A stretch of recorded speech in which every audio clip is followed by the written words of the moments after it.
স্কিনৰ বহুতো সমস্যা দূৰ কৰিবলৈ ভিটামিন ই অইলটো কেনেকৈ স্কিনত লগালে খুব ভাল এটা ৰিজাল্ট পাব পাৰিব। স্কিনৰ ক'লা দাগ দূৰ কৰিব পাৰিব, বলি ৰেখা দূৰ কৰিব পাৰিব, ঠাণ্ডাৰ দিনত শুকান ছালৰ সমস্যাটো দূৰ কৰিব পাৰিব, স্কিনখন গ্ল' কৰিব পাৰিব। তাৰ এটা খুব বঢ়িয়া উপায় দেখুৱাম আৰু এই উপায়টো আপোনালোকে পইচা খৰচ নকৰাকৈ একেবাৰে সহজে ঘৰতে কৰিব পাৰিব। হাই ফ্ৰেণ্ডছ, আপোনালোক সকলোকে মোৰ অসমীয়া হাউচৱাইফ চেনেলৰ নতুন এটা ভিডিঅ'ৰ মাজলৈ স্বাগতম জনাইছোঁ। ঠাণ্ডাৰ দিনত আমাৰ স্কিনখন ভালে ৰাখিবলৈ বহুত কঠিন। আমাৰ স্কিনত যিয়ে নলগাওঁ কিয় অলপ সময়ৰ পিছতে আকৌ আমাৰ স্কিনখন ড্ৰাই হৈ যায়। এনে পৰিস্থিতিত আপোনালোকে ভিটামিন ই অইলটো স্কিনত লগালে আপোনালোকে তাৰ পৰা বহুত ভাল ৰিজাল্ট পাব।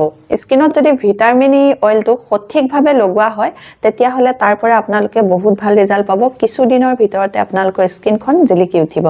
আজি মই এই ভিডিঅ'টোত আপোনালোকক ভিটামিন ই অইলৰে দুটা ৰিমেডি বনাই দেখুৱাম আৰু এই ৰিমেডি দুটা আপোনালোকে স্কিনত লগালে আপোনালোকৰ স্কিনখন উজ্জ্বল হ'ব, গ্লোয়িং হ'ব, আপোনালোকৰ স্কিনখন কোমল হ'ব, ঠাণ্ডাৰ দিনত স্কিনখন ড্ৰাই নহ'ব, স্কিনৰ ক'লা দাগ লাহে লাহে দূৰ হ'বলৈ সহায় হ'ব।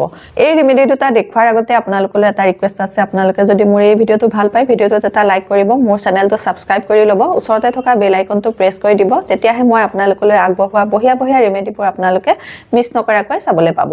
এতিয়া মই আপোনালোকক ফাৰ্ষ্ট ষ্টেপত দেখুৱাম ঠাণ্ডাৰ দিনত ভিটামিন ই অইলটো কিহৰ লগত মিক্স কৰি লগালে আপোনালোকে ভাল এটা ৰিজাল্ট পাব। এতিয়া মই আপোনালোকক খুব বঢ়িয়া এটা ৰিমেডি বনাই দেখুৱাম আৰু এই ৰিমেডিটো বনাবলৈ মোক প্ৰথমেই লাগিব কমলাৰ বাকলি গুড়াটো। আপোনালোকে কমলা খাই বাকলিটো পেলাই নিদিব, আপোনালোকে শুকুৱাই পেলাই এনেকৈ গুড়া বনাই থ'ব আৰু এই গুড়াটোত প্ৰচুৰ পৰিমাণে ভিটামিন চি পোৱা যায়। ভিটামিন চিটো আমাৰ স্কিনৰ কাৰণে বহুত বেছিকৈ ভাল হয়। আপোনালোকে ভিটামিন ই লগত ভিটামিন চি যদি মিক্স কৰি লগায় তেতিয়াহ'লে আপোনালোকৰ স্কিনৰ বহুতো সমস্যা দূৰ কৰিব পাৰিব। আৰু এই কমলাৰ বাকলি গুড়াটোৰ লগত মই অকণমান গোলাপ জল দিলোঁ, দি পেলাই মিক্স কৰি ল'লোঁ। মিক্স কৰি লোৱাৰ পাছত ইয়াতে মই দিছোঁ অকণমান নাৰিকল তেল। বৰ্তমান যিহেতু ঠাণ্ডাৰ দিন স্কিনখন ড্ৰাই হৈ থাকে, সেই ড্ৰাইনেছটো দূৰ কৰিবৰ কাৰণে মই ইয়াতে নাৰিকল তেল দিছোঁ আৰু লগতে এতিয়া মই দিম এয়া ভিটামিন ই কেপচুলৰ অইলটো। আপোনালোকৰ ঘৰত যদি কমলাৰ বাকলি গুড়াটো নাই তেতিয়াহ'লে আপোনালোকে কমলাৰ ৰসটো ল'লেও হ'ব। এফুটা কমলাৰ পৰা ৰসটো উলিয়াই লৈ আপোনালোকে তাতে ভিটামিন ই কেপচুলৰ অইলটো ল'ব আৰু লগতে আপোনালোকে নাৰিকল তেল অকণমান ল'ব, তেনেকৈ ল'লেও হ'ব। এতিয়া মই গোটেইকেইটা বস্তু মিক্স কৰাৰ পাছত ফাৰ্ষ্ট ষ্টেপটোৰ কাৰণে এইটো ৰিমেডি তৈয়াৰ হৈ গ'ল। এতিয়া মই এই ৰিমেডিটো কেনেকৈ লগাব লাগে সেইটো দেখুৱাম। এতিয়া ফাৰ্ষ্ট ষ্টেপৰ কাৰণে এই ৰিমেডিটো তৈয়াৰ কৰি ল'লোঁ। এতিয়া এই ৰিমেডিটো আপোনালোকে কেনেধৰণে স্কিনত লগাব সেইটো দেখুৱাম। ভিটামিন ই অইলটো আপোনালোকে ভিটামিন চিৰ লগত এনেকৈ যদি মিলাই পেলাই স্কিনত লগায় তাৰ পৰা আপোনালোকে বহুত ভাল ৰিজাল্ট পাব। এতিয়া মই আপোনালোকক এইটো লগোৱাৰ নিয়মটো কৈ দিছোঁ। এই ৰিমেডিটো এতিয়া আপোনালোকে গোটেই মুখখনতে এটা ডাঠ লেয়াৰ লগাই ল'ব আৰু এটা কথা, আপোনালোকে লগোৱাৰ আগত ফেচ ৱাছ কৰি ল'ব। লগাই লোৱাৰ পাছত 2 পৰা 3 মিনিট আপোনালোকে চাৰ্কুলাৰ মোচনত স্কিনখন মাছাজ কৰি দিব।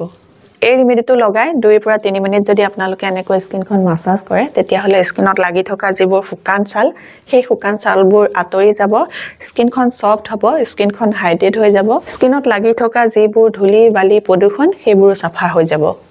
মাছাজ কৰোঁতে আপোনালোকে লাহে লাহে চাৰ্কুলাৰ মোচনত কৰিব, নহ'লে আপোনালোকে আপাৰ ডাইৰেকশ্যনতো মাছাজ কৰিব পাৰে। এতিয়া মোৰ 2 পৰা 3 মিনিট মাছাজ কৰি ল'লোঁ। মাছাজ কৰি লোৱাৰ পাছত এতিয়া মই 15 মিনিট এনেকৈ মুখত এইটো লাগি থাকিবলৈ দিম। 15 মিনিটৰ পাছত মই কুহুমীয়া পানীৰে মুখখন ধুই দিম। মুখখন ধোৱাৰ পাছত আপোনালোকক এটা ভিটামিন ইৰে খুব বঢ়িয়া ৰিমেডি বনাই দেখুৱাম, যিটো আপোনালোকে এই ৰিমেডিটো ধোৱাৰ পাছত লগাব লাগিব। এতিয়া মোৰ মুখতে এই ৰিমেডিটো লাগি থকা 15 মিনিট হৈ গ'ল। 15 মিনিটৰ পাছত এতিয়া মই আনিছোঁ এই মগটোতে অলপ কুহুমীয়া গৰম পানী। কুহুমীয়া গৰম পানীতে মই এখন টাৱেল তিয়াই লৈছোঁ।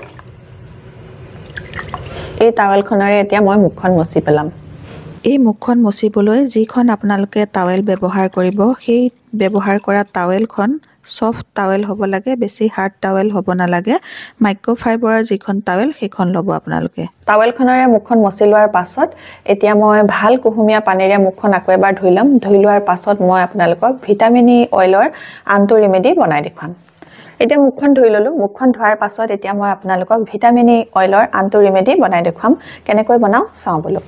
এতিয়া মই আপোনালোকক ভিটামিন ই অইলৰে খুব বঢ়িয়া এটা ক্ৰীম বনাই দেখুৱাম আৰু এই ক্ৰীমটো বনাবলৈ প্ৰথমেই লাগিব এয়া নাৰিকল তেল মই এয়া 3 চামুচৰ জোখাৰে লৈছোঁ আপোনালোকে কমকৈ বনালে কমকৈ ল'ব লাগিব মই এসপ্তাহৰ জোখাৰে বনাইছোঁ 3 চামুচৰ জোখাৰে সেইকাৰণে নাৰিকল তেল লৈছোঁ আৰু এই নাৰিকল তেলৰ লগত এতিয়া মই এয়া মিক্স কৰিম আধা চামুচৰ জোখাৰে বাদাম ৰগন তেল আৰু এই বাদাম ৰগন তেলটোৱে আপোনালোকৰ স্কিনখন টাইট কৰি ৰাখিবলৈ বলিৰেখা দূৰ কৰিবলৈ বহুত বেছিকৈ সহায় কৰিব এতিয়া অকণমান কম হোৱা যেন লাগিছে মই বাদাম ৰগন তেল আৰু আধা চামুচৰ জোখাৰে দি লৈছোঁ মানে 1 চামুচৰ জোখাৰে বাদাম ৰগন তেলটো দিছোঁ আৰু এইটো আপোনালোকে বজাৰতে কিনিবলৈ পাব নহলে আপোনালোকে ফ্লিপকাৰ্ট এমাজনতো অৰ্ডাৰ কৰি আনিব পাৰে এতিয়া দুইটা বস্তু মই ভালকৈ মিক্স কৰি ললো মিক্স কৰি লোৱাৰ পাছত ইয়াতে দিম অকণমান গ্লিচাৰিন আৰু গ্লিচাৰিনে ঠাণ্ডাৰ দিনত আমাৰ স্কিনখন সফট কৰি ৰাখিবলৈ স্কিনখনৰ শুকানতা দূৰ কৰিবলৈ বহুত বেছিকৈ সহায় কৰে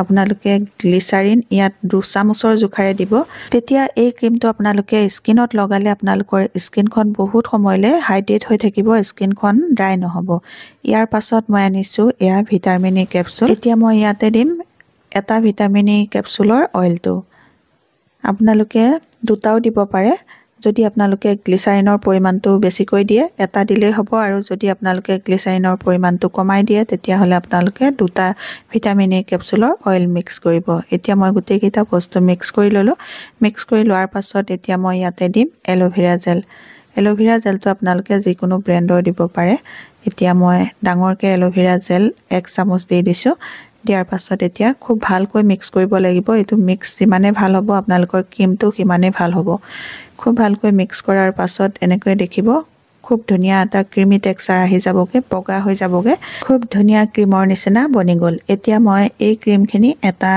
ভাল কন্টেইনাৰত এনেকৈ ভৰাই পেলাই থৈ দিম আৰু এসপ্তাহৰ কাৰণে লগাই থাকিম এইখিনি মই এসপ্তাহৰ জোখাৰে বনাইছো আপোনালোকে ইয়াতকৈ বেছিকৈ বনাই থব পাৰে 15 দিন 20 দিনৰ কাৰণে আপোনালোকে এই ক্ৰীমটো বনাই ৰাখিব পাৰে এতিয়া মই আপোনালোকক অকণমানিয়া ক্ৰীম দেখুৱাইছো চাওকচোন কিমান ধুনিয়া ক্ৰীনা ক্ৰীমৰ দৰে আপোনালোকে এটো হাত ভৰিটো লগাব পাৰিব আৰু মুখতো লগাব পাৰিব মুখত কেনে ধৰণে লগাব লাগে কেনে ধৰণে লগালে আপোনালোকে ভাল ৰিজাল্ট পাব তাৰ নিয়মটো ভিডিওটো পাছলৈ মই আপোনালোকক দেখুৱাই আছো এতিয়া মই আপোনালোকক দেখুৱালো ভিটামিন ই অইলৰে খুব বঢ়িয়া এটা ক্ৰীম তৈয়াৰ কৰিলো এই ক্ৰীমটো আপোনালোকে সদায় ৰাতি শুৱাৰ আগত লগাব আৰু ইয়াত মই যি কেইটা বস্তু মিক্স কৰিছো গোটেই কেইটা বস্তু আমাৰ স্কিনৰ কাৰণে বহুত বেছি ভাল হয় স্কিনৰ কলা দাগ দূৰ কৰিবলৈ স্কিনখন হাইড্ৰেট কৰিবলৈ স্কিনখন কোমল কৰিবলৈ উজ্জ্বল কৰিবলৈ বহুত বেছি ভাল হয় এতিয়া মুখখন ধুই অহাৰ পাছত প্ৰথমতে আপোনালোকে অকণমান গোলাপ জল মুখত লগাই ল'ব তাৰ পাছত আপোনালোকে ক্ৰীমটো লগাব লাগিব যদি আপোনালোকৰ ঘৰত টোনাৰ আছে তেতিয়া হলে টোনাৰ লগাব আৰু যি সকলৰ ঘৰত টোনাৰ নাই আপোনালোকে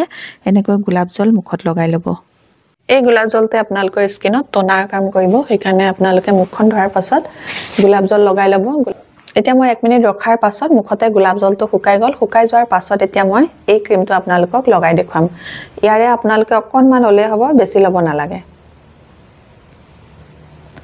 এইকণ মুখত এনেকৈ ডট কৈ লগাই ল'ব প্ৰথমতে